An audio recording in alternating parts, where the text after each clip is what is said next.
Салбар бол ялч явахгүй газар тариалан та бас сая минжлэг ургац сайхан авсан тухай дурдаад өнгөрлөө. За ер нь өнгөрсөн засгийн газрыг ялангуяа би харагдсан. Тариаланчтай дэмжих гээд байгаа ч юм шиг, дэмжихгүй ч юм шиг. За дэмжлэг нь дандаа хоцолж хэрэггүй болсон хойноо очдог. Нэг ийм зовлонтой зүйл тариаланчдаг маань их бүхэндөөс одоо бас малчтын нөгөө тал тариаланчд маань үзээ сууж байгаа таны үгийг. Тэгэхээр танай яамны зүгээс одоо тариаланчтай ямар хуу болдгоор яаж дэмжих юм? Бид бол ер нь Монгол улсын хэмжээ натрын 3 дугаар энийг үргэлжлүүл сэргээ тариаланчдыг бодлогоор дэмжинэ.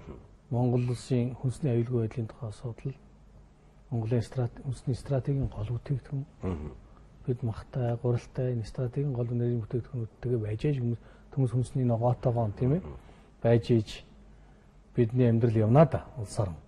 Тэр тураа энэ Монгол улсын стратегийн гол бүтээгдэхүүн учраас бол бид энэ гурал үйлдвэрлэл, газар тариалангийн салбар, энэ хүнсний ногоо үйлдвэрлэл энэ чиглэлдээ бол бид онцгой анхаарал тавьж ажиллана. Тариаланчтай дэмжиж ажиллана. Энэ утгаараа манай засгийн газар сая энэ ургац хураалтын өмнөхөн улсын онцгой комисс байгуулагдсан. Тэгээ энэ чиглэлээр бол бид бас дөрвтэй ажлууд хийсэн. Тариаланч шаардлагатай бас 11 тэрбум төгрөгийг шийдүүлж өгсөн. Энийгээрээ манай тариаланчид бас ургац хураалтынхаа бэлтгэл ажлыг бас сайхан хангаа явуулсан.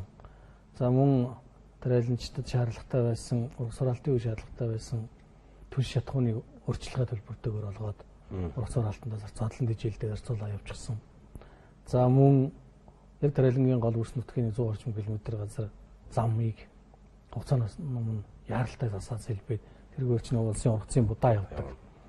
Тэгээд ингээл донхолж ихтэй юм дээр өрсөн саварт суугаад л явж болохгүйгээр хөндрөл үүссэн замыг бол маш богино хугацаанд манай зам дээр яам Солингийн аймагт ажилтг зам дээр харьяа байгууллагууд бол сайхан засч хянзалж өгсөн.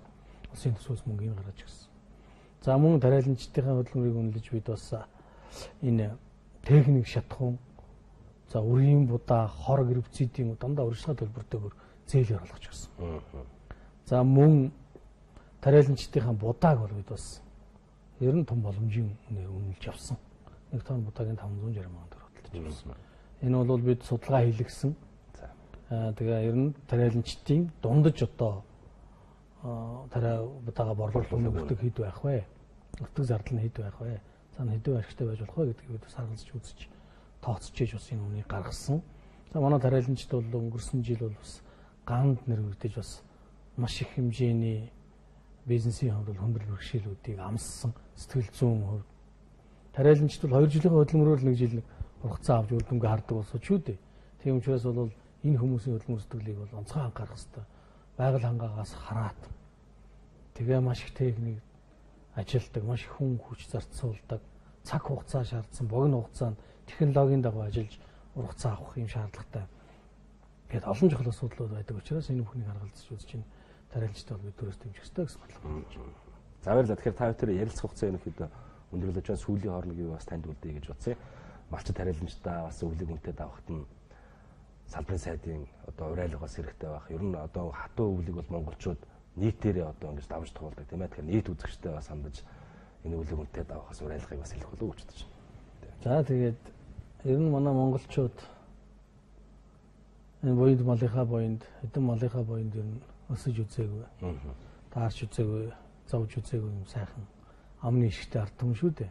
Бид хэдэн малаа дээдлж хурдан хөлгмөрөө төлөвлөхөөс үлдэн залж явсныхаа хүч буйнд ухаант өвөг дээдсийнхаа буйнд тийм ээ нөөцлөлтийнхаа энэ соёл яс заншил дэг жайгийн хүрээнд бол монголчууд өнөөдрийг хүртэл ингэ сайхан амны ишгтэй мэд сайхан мөр бүтэн ингэ сайхан ажиллаж амьдарч ирсэн улсууд.